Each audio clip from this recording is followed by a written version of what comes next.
Next we move to Iran, where one of the most serious outbreaks is, and a number of politicians there have now tested positive. You might remember this from a couple of weeks ago. This is the Deputy Health Minister wiping sweat off his brow during a press conference.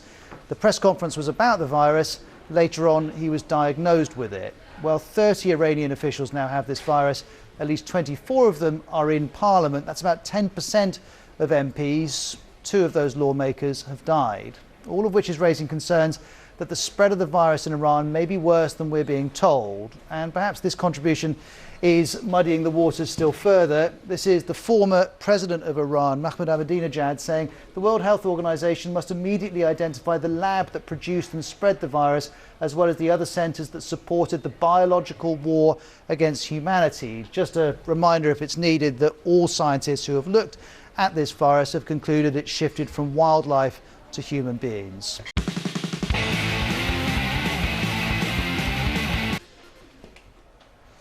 Now, why is the rate of testing for the coronavirus so much lower in the US than in some other countries? This weekend, President Trump said this. Anybody that needs a test gets a test. They're there. They have the tests. And the tests are beautiful. And next we're going to hear from Vice President Pence, who already said this. We don't have enough tests today to meet what we anticipate will be the demand going forward. But then, look at this from the columnist and historian Max Boot saying, my son played basketball with a friend who now has 104-degree fever. Is he suffering from coronavirus? No one knows, because almost no one can get tested. He's written this article in the Washington Post, and it details how South Korea, with a population of over 50 million, has conducted close to 200,000 tests. He then cites the Atlantic magazine, which has looked at America. It can only confirm 1,900 tests in the US out of a population of over 320 million. So over 6 times more people, 1% of the number of tests. So what's going on here? Well, there are different ways you can look at this. This is a graph from Business Insider. It compares 8 countries. It shows Italy testing 826 people per million people. The US is testing 5 people per million people. That's according to the US Centers for Disease Control and Prevention, the CDC as it's known. That doesn't include, though, all testing facilities. So the testing rate could be higher, but we just don't know. And the US government doesn't know either. Here's the BBC's John Sopel pointing out the US has a health sector, not a health service, which is why you have the US Health Secretary saying, I can't give you a number of how many Americans have received a test, because many have received a test through hospitals or public health labs. Now that's true, but it's only been true since very recently. A former US Food and Drug Administration official tweeted last week, look, since the CDC hasn't authorized public health or hospital labs to run the tests, right now the CDC is the only place that can, so screening has to be rationed. Now, I should say states are now authorized, but they're doing this from a standing start. That's one of the reasons these test numbers are low. It is hoped, though, by the end of this week, 4 million tests will be available each week. But of course, that doesn't fix the problems that there have already been. Look at one virologist at Columbia University who says, I think we could have probably controlled this if we had effective testing. And many experts would argue there just hasn't been enough of it, whatever the problems the president says. And of course, his problem is this is a man who rose to power successfully using polemic, passion and identity, perhaps above being truthful or accurate, and is now faced with a virus which is oblivious to his attacks and his distortion. So I was mentioning John Sopel. This is an excellent analysis from John on the BBC News website on why this could be the president's greatest test yet. We should add that the White House says the president hasn't been tested, very much like the vast majority of Americans. Well, we heard from the president a little while ago. We're prepared and we're doing a great job with it, and it will go away. Just stay calm. It will go away. We want to protect our shipping industry, our cruise industry, cruise ships. Well, let's talk about that cruise ship I was mentioning earlier. It's docked in Oakland in San Francisco Bay, and passengers are starting to disembark. It had been kept off the coast of San Francisco for up to 5 days because 21 people on board had tested positive for the virus. Most of the passengers are going to have to go to quarantine in military bases. Some, though, will go to hospital because they require medical attention. The BBC's Chris Buckler is in Oakland. Yeah, so the Grand Princess is behind me and it still remains there. And I have to say, Rose, we've already heard from some of those who have got off the ship and have now been taken to some of those military bases. They said that that journey was pretty somber because they realised, these are the Americans, that they're going to have to spend 14 days in quarantine. As for the international passengers, some of them have already got off. The Canadians have returned to their country. And today it will be the UK passengers, the British passengers, who will be making their way back to the UK. In fact, we expect them to get off the ship in the next couple of hours, and we expect them to board the plane in something like 8 hours from now in order to get back to the UK. What's interesting though is while the Americans are being put into a forced quarantine in military bases, they are going to be encouraged to self-isolate, it's been called, basically to stay at home and to stay away from other people to try to ensure that the coronavirus doesn't spread when they get back to their country.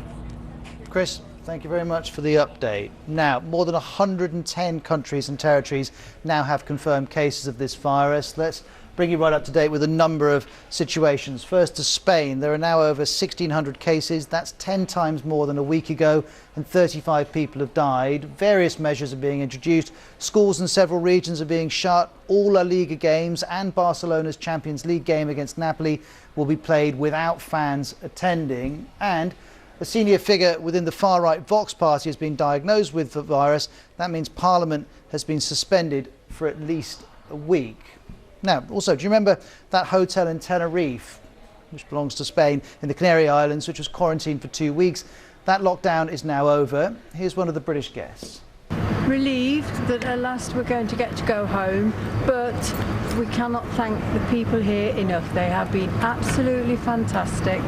They've looked after us very, very well. Well, we move from Tenerife to Greece now because the government here has announced that all schools, universities, daycare centres and other educational establishments will close for a 2-week period. Greece has 89 cases and no fatalities. Let's also update you what's happening elsewhere in Europe. This is the French culture minister. He's now one of over 1,400 cases in France. In Germany, well, there are over 1,200 cases.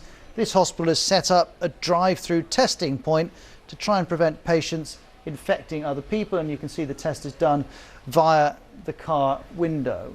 Next to Austria, where it's restricting people moving north from Italy. They have to carry a medical certificate to cross the border, and as you can see here, they're conducting tests on the border for people who are seeking to come through. Well, if that's the situation in Europe, next we move to Iran, where one of the most serious outbreaks is, and a number of politicians there have now tested positive. You might remember this from a couple of weeks ago. This is the Deputy Health Minister wiping sweat off his brow during a press conference. The press conference was about the virus. Later on, he was diagnosed with it. Well, 30 Iranian officials now have this virus. At least 24 of them are in Parliament. That's about 10% of MPs. 2 of those lawmakers have died, all of which is raising concerns that the spread of the virus in Iran may be worse than we're being told. And perhaps this contribution is muddying the waters still further. This is the former president of Iran, Mahmoud Ahmadinejad, saying the World Health Organization must immediately identify the lab that produced and spread the virus, as well as the other centers that supported the biological war against humanity. Just a reminder, if it's needed, that all scientists who have looked at this virus have concluded it shifted from wildlife to human beings.